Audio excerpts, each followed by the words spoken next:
مولانا، اس ساری تفصیل کے بعد کہ جو آپ نے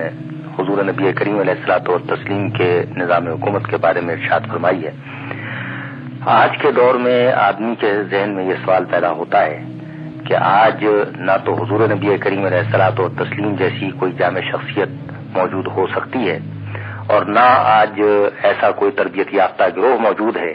کہ جس طرح کا گروہ پہلے حضور نبی کریم علیہ الصلوۃ والتسلیم نے خلفائے راشدین اور صحابہ کرام کی صورت میں تیار فرمایا تھا،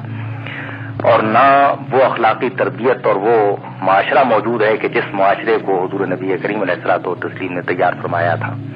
تو آج جب اس بگڑے ہوئے معاشرے میں ہم اسلام کے نظام کو نافذ کرنے کی تیاری کریں تو اس میں اول تو ان چاروں خصوصیات کو جو آج کے دور جدید کی ریاست کی خصوصیات تصور کی جاتی ہیں، کس طرح سے اسلامی نظام کے سانچے میں ڈھالا جائے گا، اور دوسرے یہ کہ یہ کس طرح سے صورت ہوگی کہ آج اس بگڑے ہوئے معاشرے کو اس معیاری معاشرے میں ترتیب اور تدریج کے ساتھ تبدیل کیا جائے۔ اس پر آپ کچھ اظہار خیال فرمائیں گے؟ اس معاملے میں سب سے پہلی بات جو سمجھ لینی چاہیے وہ یہ ہے کہ جس چیز کا نام اسلامی نظام ہے وہ کسی بے ایمان نظام حکومت کے ہاتھوں سے نہیں چل سکتا۔ سب سے پہلی بات جو سمجھ لینی چاہیے وہ یہ ہے کہ جس چیز کا نام اسلامی نظام ہے وہ کسی بے ایمان نظام حکومت کے ہاتھوں سے نہیں چل سکتا۔ کوئی بددیانت بیوروکریسی اس کو نہیں چلا سکتی، اور کسی ایسی آبادی میں وہ ٹھیک طور پر نہیں چل سکتا جس آبادی کی اخلاقی حالت بالعموم خراب ہو اور خراب کی جاتی رہی۔ ہم نے ایک مدت تک بادشاہی نظام کے تحت زندگی بسر کی ہے جو پوری طرح اسلامی نظام نہیں تھا، مگر اس میں اسلامی قانون رائج تھا، اور عام لوگوں کی تعلیم و تربیت کا انتظام علماء اور صوفیہ انجام دیتے تھے۔ اس وجہ سے اگرچہ معاشرہ اس درجے کا نہیں تھا جس درجے کا رسول اللہ صلی اللہ علیہ وسلم کے زمانے میں اور خلفائے راشدین کے زمانے میں تھا، لیکن اس کے باوجود نہ لوگوں کی عام اخلاقی حالت اتنی بگڑی تھی جتنی بعد میں بگڑی، نہ ایسا تھا کہ اسلامی تعلیم سے لوگ عام طور پر نہ آشنا ہوں نہ واقف ہوں۔ 18ویں صدی میں جس وقت انگریزی حکومت اول بنگال میں قائم ہوئی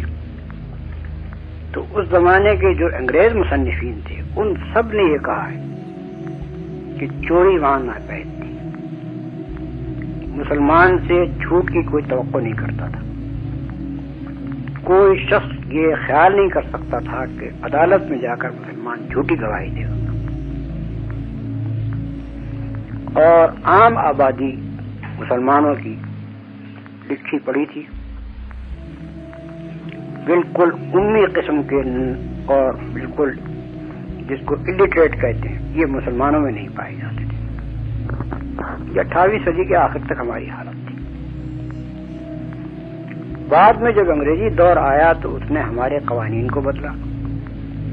ہمارے معاشی نظام کو بدلا، ہمارے معاشرتی نظام پر برے اثرات ڈالے۔ اسلامی تعلیم بالکل اس بات پر منحصر ہو گئی کہ کھاتے پیتے لوگ مدد کریں مدارس کی تو اسلامی مدارس چل سکتے تھے۔ حکومت کی طرف سے قطعاً کوئی سرپرستی کا سوال پیدا نہیں ہوتا تھا اسلامی تعلیم کے لیے۔ اس کے برعکس جو نظام تعلیم انگریزوں نے رائج کیا وہ ایسا تھا کہ جو مسلمان کے ذہن سے خدا اور رسول اور آخرت کے ذہن کے تصورات کو بالکل مٹا دیا۔ یہ سب کچھ ہم نے میراث میں پایا انگریزی دور سے۔ پاکستان کے قیام کے بعد اس صورتحال کو بدلنے کی کوئی کوشش نہیں کی گئی،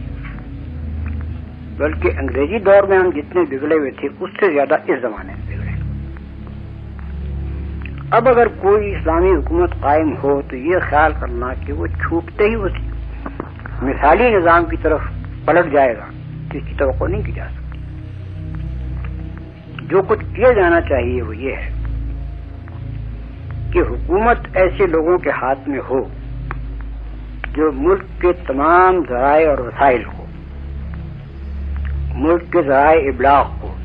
ملک کے ذرائع تعلیم کو، ملک کے تمام مالی وسائل کو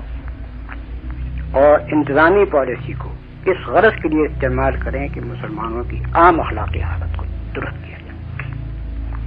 جتنی یہ عام اخلاقی حالت درست ہوتی جائے گی اتنی زمین اسلامی نظام کے لیے تیار ہوتی چلی جائے گی. یہی چیز تھے جو ہم توقع رکھتے تھے کہ انگریزی حکومت کے خاتمے کے بعد جب پاکستان میں مسلمانوں کے ہاتھ میں حکومت کا نظام آئے گا تو وہ حکومت عام مسلمانوں کے اخلاق اور کردار کو درست کرنے کی کوشش کرے گی، نظام تعلیم کو بدل کر ان کے اندر اسلامی تعلیم پھیلائے گی، الحاد پیدا کرنے والی تعلیم کو بدلا جائے گا اور اس کے بجائے خدا پرستی کی تعلیم کو رائج کیا جائے گا، اور عام لوگوں کے اندر حلال و حرام کی تمیز پیدا کرے گا. افسوس ہے کہ یہ بات نہیں ہوئی. اگر اس وقت یہ حکومت اپنے تمام ذرائع و وسائل کو اس کام کے لیے استعمال کرتی تو آج حالت بالکل مختلف ہوتی. اب ہمیں گویا بالکل نئے سرے سے کام کرنا ہے. بے شک قوانین اسلامی کو رائج کرنے کی کوشش کیجیے، قوانین اسلامی کو مدون کیجیے تاکہ ہماری عدالتیں ان کے مطابق فیصلے کر سکیں، لیکن سب سے زیادہ زور جس بات پر صرف کرنا چاہیے وہ یہ ہے کہ اسلامی تعلیم صحیح معنوں میں ہمارے تمام مدارس اور ہماری تمام کالجوں اور یونیورسٹیوں میں دی جائے. ذرائع ابلاغ کو بجائے فحش پھیلانے کے، بجائے بداخلاقی اور جرائم پھیلانے کے، مسلمانوں کے اندر اسلامی عقائد کو مضبوط کرنے کے اوپر صرف کی جائے اور ان کو یہ بتایا جائے کہ اسلامی اخلاق کیا ہے اور کافرانہ اخلاق اور اسلامی اخلاق میں فرق کیا ہے. جیسا کہ میں نے ابتدا میں بیان کیا تھا کہ اسلامی نظام قائم ہی اس معاشرے میں ہوا تھا جس کے اندر سب سے پہلے ایمان کو مستحکم کیا گیا تھا اور اس کے بعد اسی ایمان کے اوپر پورے اخلاقی نظام کی، پورے معاشرتی اور معاشی نظام کی عمارت اٹھائی گئی تھی. اب اگر ہم اس مثالی دور کی طرف پلٹنا چاہتے ہیں تو ہمیں اسی ترتیب سے پلٹنا چاہیے. اگر عام مسلمانوں میں خدا پر ایمان، رسول پر ایمان، قرآن پر ایمان اور آخرت پر ایمان یہ مضبوطی کے ساتھ بٹھایا نہ جائے گا، اسلامی قوانین کو اگر آپ جاری بھی کر لیں گے تو مؤثر نہیں ہو سکیں گے. آپ جانتے ہیں کہ ہمارے ہاں جھوٹے مقدمات بنانے میں پولیس اتنی بڑی مہارت رکھتی ہے کہ وہ ساری دنیا کو چیلنج کر سکتی ہے کہ ہمارے مقابلے میں جھوٹا مقدمہ بنا کے دکھاؤ. گواہوں کا حال یہ ہے کہ عدالت میں جا کر صحیح گواہی دینا یہ سمجھا جاتا ہے کہ غلط کام ہے. عدالت ہے ہی ایسی جگہ جہاں جھوٹی گواہی دی جائے. یہ دو چیزیں اگر نگاہ میں رکھی جائیں تو آپ اندازہ کر لیجئے کہ ہمارے یہاں اسلامی قانون صحیح طور پر کیسے نافذ ہوگا، جبکہ اس کو نافذ کرنے والی مشینری جو ہے وہ بگڑی ہوئی. حکومت اس وقت جن لوگوں کے ہاتھ میں ہے ان کا بھی یہ کام ہے اور آگے جن لوگوں کے ہاتھ میں حکومت آئے ان کا بھی یہ کام ہے کہ انتظامیہ کو صالح بنائیں، تعلیم کا نظام درست کریں اور تمام ذرائع و وسائل صرف کر دیں اس بات پر کہ مسلمانوں کے دلوں میں ایمان بٹھایا جائے اور ان کے اخلاق درست